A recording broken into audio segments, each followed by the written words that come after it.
يا أيها الذين آمنوا إذا نودي للصلاة من يوم الجمعة فاسعوا إلى ذكر الله وذروا البيع ذلكم خير لكم إن كنتم تعلمون. الحمد لله على نعمائه والشكر له على توفيقه وامتنانه، ثم أما بعد، أوصيكم ونفسي بتقوى الله تعالى. walaalayaal waxaynu ka hadlaynaa khatar aada u weyn oo mujtamaca muslimka ah dhib badan ku haysa, aadna inoogu soo fidaysa, kala mida cudurrada bulshada dhibka badan. waxyaabihii diintu u timid inay hor joogsato mid ka midana ah alaa wahiya zina, waa sinada waxa la yidhaahdo. waxaa kalifaya inaynu ka hadalno, sharcigii baa ka hadlay, qur-aan iyo xadiidba. axaadiida fartameeye ku dhow iyo aayado tobaneeye ku dhow baa sinada ka hadlaya, inay xaaraan tahay iyo khatartay leedahay, iyo iyadoo soo badbadanayso ku soo biiraysa bulshadeena kadib markii ay caadaysteen dadku ama daayarteen u qaateen dhaqanka shisheeyuhu inuu yahay wax lagu ilbaxo, waana dhaqan loogu talagalay bulshada islaamka in lagu baabi'iyo. madaxdii faransiiska mid ka mida baa wuxuu lahaa, muslimka dagaal baynu la gallay military, ma kaga macaashayno, laakiin ruux dumarahoo jidhkeeda iibsata iyo dhalo khamriya ayaa waxay noo dhaamaan kun madfac aynu ku ridno. raggu saasuu u fikirayaa. idan waxaynu arkaynaa kulamo badan oo bulshada dhex dhaca, haddii ay daayarta weliba meelo lagu caweeyo, dalxiis la isla sameeyo, sidoo kale baabuur yaryaroo hadda soo korodhay oo khatar badan oo aad arkaysa magaalada markaad koonayaasheeda ku wareegto ama magaalooyinkaba, iyadoo laga dhigayo in la dalxiisayo baabuuri kaymaha iskaga wada jirto. marka la isdul taago wiil iyo gabadh baa ka soo baxaya, kala ajnabiya, da-yara, maxay samaynayeen? qaarkood baa iyagoo kala sinaysanaya la isku qabto, ama booliska ama hay-adaha alamru bilmacruuf wanahyu can ilmunkar. wax la yaab badan weeye, waa dhaqan inagu soo kordho. fakinadii la sheegi jiroo la firdhiyey un weeye, oo halkay meel ku urursanaan jireen buyuutu dacaara iyo guryaha lagu sinaysto unbaa la firdhiyo sida loo faafiyey. idan markaa arrintaasi waa arrin jirta. waxaa kaleynu ogsoonnaho ay tahay waalidka iyo dadka waaweyn inay ku baraarugaan. daayartu berigii hore wax badan baanay arki jirin, oo cawradan iyo ceebtan shaarica taalla, internetkan, agabkan la daawanayo, waxa laga yaabaa qofka weynba ka yari maanta inuu uga aqoon roonyahay sida la isu waxeeyo, leannu halkan u arkaya qurunkii baa lagu soo daayey, lacag yar buu ku shubanayaa, daawanayaa, moobayladan smartka ah ee casriga ah buu isticmaalayaa. marka arrintu sidii hore way ka khatar badan tahay. marka asbaabtaas oo dhan waxay keenayaan in laga hadlo, sharcigu wuxuu ka qabo, sababaha keena, sida looga hortegayo, dhibaatooyinka ka imanayana waynu xusi insha allahu. sinada waxaa la yidhaahdaa markeeda hore dad baabaan fahamsanayn oon aqoonbe, waa wad'u lmar'ati min gayri caqdin sharciy, waa ruux dumarahoo loo galmoodo caqadaan sharci ahayn. taa waxaa ku baxaya waxa ay gaaladu u yaqaanaan guur, ma aha guur iyagu. mar haddaan caqad sharciya la saarin, wuxuu noqonayaa sinuu noqonayaa. ibnuqayim waxa uu leeyahy raximahullah, markaa qur-aanka baadhay macsiyada ama dembiyada qur-aanku uu qurunka ku tilmaamay ereygaa qurun, oo markaas noqonaya annijaasatu waalkhubth, waa saddex buuli. mid ka midii waxa weeye gaalnimada. ilaahay baa wuxu uhi innama almushrikuuna najas. nimanka gaalada la yidhaahdaa gaalnimadooda daraaddood nijaas weeye.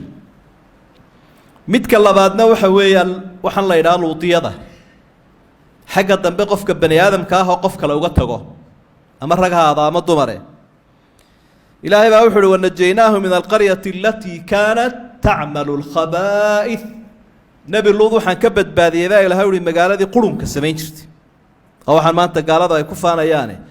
ururada qowmuluudku maanta waaba kuwa u awood badan adduunyada, heerkay gaadheen sida yuhuudda awoodda u samaystay iyaguna awood bay samaysteen ila caalamkan waxa xunba aada u shaqaynaya cidda kuwaa isku taataabta calankooda la laabaya midda saddexaadna waxa weeye zinada buu sheekhu leeyahy ilaahay baa wuxu uhi alkhabiihaatu lilkhabiihiina waalkhabiihuuna lilkhabiihaat ragga iyo dumarka xunxun ama qurunka ahi iyagu unbaa isleh oo isla duula culimadu faalladay ka bixiyeen markay nusuusta sharxayaan aad bay u badan tahay ibnu xajar raximahullah isaguna waxa uu leeyahy sinadu heerar bay kala leedahay sii kala xun way xun tahay ruux in laga sinaysto dumara dariiqo xaaraana lagu tago waxaa ka sii xun sida xadiidka nabigaba laga fahmaya calayhi salaatu wasalaam gabadh nin qaba inuu ninku ka sinaysto isagoo ugu qarinaya sinadii waxaa ka sii xun zina almaxaarim gaalada aada u sameeya in dadkii xigtada ahaa walaalaha ahaa ama isdhalay ama ehelka ha kala sinaystaan way xun tahay qofka dhallinyarada ah inuu sinaysta buu sheekhu leeyahy waxaa ka sii xun kii sheykh ahaa ee odayga ahaa inuu isaguna sinaysto way xuntahay addoonku inuu sinaysto waxaa ka sii xun kii xorta ahaa oo sinaysta wuu xun yahay sinada qofka jaahilka ahi waxaase ka sii xun qofka caalimka ah ama diinta leh waxaa la yidhaahda sinadu in fara badan ayaa asxaabtu naftooda iyo ehelkooda iyo aad ay uga diri jireen ee uga dagaalami jireen waa cirqigii ama sharaftii qofka bani aadamka oo dhaawac soo gaadhaya dhaawac aada u weyn oo aan weligii ka hadhayn waxaa lumaya abtirsiimada wixii la odhan jiray cuhmaan ibnu cafaan allaha ka raali noqdo wa huwa muxaasar wakhtigii la dilayay kacdoonku dhacay iyadoo gaadh laga hayo oo kuwii dilaya ay doonayaan inay dilaan ayaa wuxu uhi war saddex arrimood oo la igu dila midna maan samaynin buui ma ankartu llaha mundu caraftu ilaahay intii aan aqoonsadeen islaamay marna dib ugama noqon murtad maan noqon murtad baa la dilaaye walaa zanaytu fii jaahiliyatin walaa lislaam intii aanan islaaminna maan sinaysan oo dadku sinada iska isticmaali jireen intii aan islaamayna hadalkeedaba daa qof muslima dee dhiiggiisana maan gelin buui oo dhiiggiisu xaraam yahay saddexdaasuu nebigu sheegay in wax loo dilaya maxaa laygu dilaya marka sinadiibuu ku soo daray gaalnimadii iyo dilkii mar kale u dardaarmaya oo wuxuu lahaa addoomihiinna aan xirfadda iyo shaqada aqoonin ha u dirina inay wax soo saar idiin sameeyaan waayo markay waxba weyda waxna laga doonayo jidhkeeda ay soo iibin ilmaha yarna soo shaqee ha odhanina markuu waxba soo waayo waxbuu soo xadi dhowrsoonaada buuhi wacifuu id acafakum allah wacalaykum min almataacimi maa daaba minha waar afkiinna iyo ibtiinna xaaraanta ka ilaaliya oo ibtiinna iyo cawrada hoosena sinada ka ilaaliya buu lahaa cuhmaan ibnu cafaan afkiinnana xaaraanta a cunaysaan ka ilaaliya abi hurayra wuxuu lahaa man zanaa aw shariba alkhamra nazaca allahu minhu liimaan kamaa yakhlacu linsaanu alqamiisa min ra'si qofku kol hadduu khamriga caba ama sinaysto iimaanka ilaahay wuxuu uga siibaa siduu qofku isaga siibo shaarhkiisa ama khamiiskiisa oo ma istaahilo inuu iimaansii lahaado insaanka noocaasi qofku markuu cudurka noocan oo kalea caadaysto ama sinadan magacyadii wanaagsanaabaa ka taga alcafiif alamiin ilbaar magacyadu la baxayaa waxa weeyaan alfaajir alfaasiq alzaani alkhaa'in magacyada noocaasoo runtii ceebtiisa tilmaamaya ayuu qofkii qaadanaya shayga la yidhaahdo sinada diimaha samaawiga o dhan way xaaraantinimeeyeen laakiin laba dhaqan diin odhan mayna laba dhaqan oo maanta adduunyada lagu isticmaalo gaaladu ay isticmaalaan ayaa xalaaleeya midi waa nidaamka la yidhaha addimuqraadiya oo asalkeedu ku salaysay alibaaxiya dadku inay mubaax noqdaan sinada xor ay isaga noqdaan oo waxa dembiya nin iyo naag isdiidanoo ninku inuu ruuxa dumara kufsado ayay ku leeyihin ama qasbo walow keedaba ha ahaadeen laakiin labada qof iyagoo xor oo isogol hadday isu galmoodaan sino lama yidhaahda bay idhahdeen kuwa boobabkuna dhinaca kaley mareen iyo ragga kaniisadduya waxay idhaahdeen waxa galmada la yidhaahdo ma bannaanaba ninku waa inuu gaar isaga joogaa ruuxa dumarka ahina waa inay gaar isaga joogtaa oo qofku hamadiisa uu iska haystaa manay haysanine ila waa bani aadam noole boobabkiiyo soorooyinka kuwan kaniisadda joogaa mid waliba ilmo yar buu u gurguurtaayoo lagu eedeeyaa kaniisadda lagaga saaraa oo la yidhaha kaasina inankaasi waxeeyey kaasina inantaa yar buu waxeeyey marka islaamku labadaa wax u dhexeeya ayuu jideeyo caqdiga sharciga galmada inay xalaal tahay qofku hamadiisa inuu guto ay tahay dariiqo sharciya uu ku guto sinadu waxay leedahay asbaab ay tahay inaynu ka feejignaano sababta aynu isugu baraarujinaynana ay tahay oo dee nusuusta ayna farayso oo lagaga hortegi karayo waxa kow ka ah alxadu cala azawaaj guurka in dadka lagu dhiiriyayo dhallinyarada oo lala fududeeyo oo wiilashiiyo gabdhaha qaan gaadhay intii la kari karo loo guuriyo oo siyaasada caamahoo la qaata inay taasi noqoto waalidka iyo madaxda iyo maalqabeenka la isugu wada tago mujtamac kasta oo guurkiisu uu badan yahay sinadiisu way yaraataa waxaa ka mid a waxaa la yidhaahda eegmada xaaraanta ah ee qur-aanka ilaahay inoogu diiday raggana gaar buu la hadlay dumarkana gaar buu la hadlay ilaahay uu leeyahay ishiina haysta ishiina ka haysta sinada waxaa la yidhaahda eegmada xaaraanta ah qul lilmu'miniina yaquduu min absaarihim fariintan gaadhsii nebi maxamed oo ragga ilaahay rumeeya waxaa tidaa indhihiina xaaraanta ka haysta waqul lilmu'minaati yaqdudna min absaarihin dumarka ilaahay rumeeya shahaadanaya iimaan kalena indhaha haysta dheh indhahoo la sii daayaa asbaab waxay u yihiin waa sababaha keena qofku inuu qofkan kale ku tacalluqu la xidhiidho oo dabagalu ka sinaysto waxaa ka mid a waxyaabaha laga hortegayo taxriimu nnadari ila alcawraat qofka cawradiisa in la daawado oo la eego ama life ha ahaato ha kuu muuqato ama sawir ha ahaato labadaba sharcigeennu wuu xaaraantinimeeyey sidaa daraaddeed baa nebigu calayhi salaatu wasalaam wax dumarkii iyo ragga kala jinsigaa iska daayo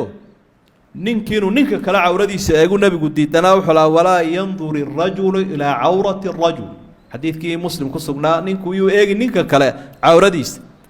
tabarujkaa lagaga hortegayaa in la iska joojiyo waxa la yidhaha isqaawinta walaa tabarajna tabaruja aljaahiliyati اluulaa isqaawinta qofkii markuu isqaawiyo isaga laftiisibaa wuxuu u diyaar yahay ceebahaasoo kale inuu ku dhaco islaamku waxa uu tixgeliyey inay tahay sinadu jariimatan qaanuuniya halkaa ummadaha shisheeye ay leeyihin wax iska caadiya weeye oo qofkaan sinaysan baaba loo arkayaaba inuu dhufaanan yahay ama aanu caadi ahayn oo tay dhakhtarka cilmu nafsigu inuu baadho waa jariimad qaanuuniyahoo qofku haddii uu sinaysto xeer ciqaabeedku leeyahay markuu dhallinyaro iyo markuu xaa soo maray waynu garanaynaa oo qur-aan iyo xadiid ba ilaahay uu inoogu sheegay xikmadaha markaynu usoo noqonno sinada loo xaaraantinimeeyey waa xikmado aada u waaweyn oo nolosha bulshadu ay ku jirto qaranka qoyska iyo ummaduba waxaa ka mid a inaanu fasahaadin nidaamka qoysku oo uu qoyska abtirsiimadiisii iyo ehelnimadiisiiba ay wanaagsanaato waxaa la yidhaahda sinadu waxa uu keenaa abtirsiimadu inay lunto oo ummadaha had iyo jeer sinadu ay dhexdooda ku faafto wax abtirsiimo la yidhaahdo ma laha qofku aabbaba male iyo ciduu ku abtirsado waxaa had iyo jeer ay khatar ku tahay dadka xoolahooda waladaan qofku dhalin marka lagu abtiriyo ama la raaciyo dhaxalkii iyo xaqii waxaa lahaanaya ama la siinayaa cid aan xaq u lahayn waa sabab liintishaari alamraadi alkhatiira waxyaabuu islaamku u diiday waxaa ka mid a cudurrada dilaaga ah ee khatartee la daaweyn kari waayey oo meelaha ay ka faafaan mid la ysaga markhaati kacay weeye oo maantana cudurrada ka yimid ee la daaweyn kari lahay waa cuquubo ilaahay ummadda ku ride weye cudurkaa dilaya difaaca qofka ee wax laga qaban karaya aanu jirina maanta adduunyadu ay aada ugu ordayso dadka badanina uu dhinto ee aidiska la yidhaahdo halkuu ka yimid galmadaa xaaraantaa buu ka imanayaa waa sababaha keena dilka ruuxa dumari haddii ay sinaysatee ur yeelato intay is leedahay ceebtaada asturooyaan lagu maqlin baa laga yaabaa inay iyadu isdisho waxaa laga yaabaa inay ilmaha disho oo sinadiiba dembi ka weyn ay kusii dhacdo intaynu arkayna magaalooyinka carruur yaryaroo lagu daadiyey oo aygu cunay ama tiinka laga soo dhex qaaday oo halka agoomaha la geynayo maxkamadaha la marinayo hooyadii naxariista badnayd meeday sinadaasaa ka qaaday naxariista waxaa laga yaabaa ninkii xaas kala haddii xaaskiisii laga sinaystay inuu iyadiina dilo kii ka sinaystayna dilo waxaa laga yaabaa qabaa'ilku inay isku dilaan waxaa ka yimaada dilka ilaa 10 nooc oo sinadu ay sabab u tahay waxaynu ku soo ururin karaynaa annaha camaliyatun xayawaaniya wa calaaqatun shaytaaniya waa dariiqo uu xayawaanku wada xidhiidho oo dadka caqliga leh sharaftooda dhowraya karaamadooda ilaalinaya ee insaannimada tixgelinaya aanay wada xidhiidhi karin waana dareen uu ka adeego uu ka shaqeeyo shaydaanku badin mayna waxaynu ku soo ururinaynaa cudurrada bulshada ku soo biiraya haddaynu mukhadaraadka ka soo hadalnay waxaa ka mid ah arrimaha noocaasi ay ka mid tahay sinadu waxaa nasiib darro ah maraan miyigaa maray oo aan dadka dacwad ku dhex faafinaynay cudurradoodana darsaynay waxyaabaha qabaa'ilka in badan oo ka mid ah ama ay ka sinaayeen deegaamada aanu maraynay waxaa ka mid ahaa su-aal soo noqnoqonaysa odhanaysa sheekhow inanta haddii la garciyo intay uur leedahay ma mehersamaysaa midhkaasunbaa lagu weydiinayaa maxaa ciqaabahiyo maxay ceeb leedahay ee waxaa sii waraysan maayaan waxa weeye ma noo mehersamaysa annaga waxaanu doonaynaa labadii isu baxay ee isxumeeyey inaanu isku asturno oonu isu meherine midhkaasuu noo sheeg wax kaleba ha noo sheegin marka waxaad garanaysa inay wax caadiyaba dadkii u qaateen oo ay la qabsadeen oo markay wiilkii iyo gabadhu isu baxayaan inay idhahdaan dee haddaad uur yeelato waabaan kugu qaadan doonaabe dee waa iska caadiya odayaasha isu keen meherin oo yaradkiiyo gabaatigunbaa la bixine dee aan iska wadanno waaba arrin dhiiri gelinaysa ku asturtaas waxaa la yidhahda sinada xeer ciqaabeedkii mee ceebtan inanta haysanayso waxaana iska macruufa marka had iyo jeer sidaa lagu meheriyo ma sii qabe markiiba uu soo furaa halkaasay ku aqal beelaysa oo ay ku oday beelaysa oo ay ku ibad beelaysa waa tii waxaa samaysay unbaa la odhanaya bulshada kaga dhex baxaysa marka dadkiiba leeni cafwan qaaliga ahaa waxay ka dhigeen wax rakhiisa ayay ka dhigeen taasina waa nasiib darro ka timi xagga dhaqanka idan markaa miyi iyo magaalaba waalidka iyo ehelka waa inay ka warhayaan ubadka iyo xaaladooda si ceebuu qofkii ka warware ha dhowto oo dhibkeedu uu ku cuslaaduu ka seexan waayaanay wadaan arrintaasaynu baraarujin lahayn sharciguna sidaa uga hadlay khatarteeduna ay soo biirayso اللهم أرنا الحق حقا وارزقنا اتباعه وأرنا الباطل باطلا وارزقنا اجتنابه ربنا لا تزغ قلوبنا بعد إذ هديتنا وهب لنا من لدنك رحمة إنك أنت الوهاب اللهم إنا نعوذ بك من الفتن والفواحش ما ظهر منها وما بطن اللهم كره إلينا الكفر والفسوق والعصيان واجعلنا من الراشدين اللهم أصلح لنا ديننا الذي هو عصمة أمرنا وأصلح لنا دنيانا التي فيها معاشنا وأصلح لنا آخرتنا التي إليها معادنا اللهم إنا نعوذ بك من جهد البلاء ودرك الشقاء وسوء القضاء وشماتة الأعداء اللهم اجعل ولايتنا في من خافك واتقاك واتبع سبيلك يا أرحم الراحمين اللهم انصر الإسلام والمسلمين وانصر المستضعفين والمجاهدين في سبيلك في كل مكان يا أرحم الراحمين اللهم دمر أعداءك أعداء الدين اللهم اكفنا شر الظالمين واجعلنا من فتنة هذه الدنيا سالمين اللهم أدر لنا الضرع وأنبت لنا الزرع وأمطر علينا المطر يا أرحم الراحمين وآخر دعوانا أن الحمد لله رب العالمين صلى الله على نبينا محمد وآله وصحبه وسلم وأقم الصلاة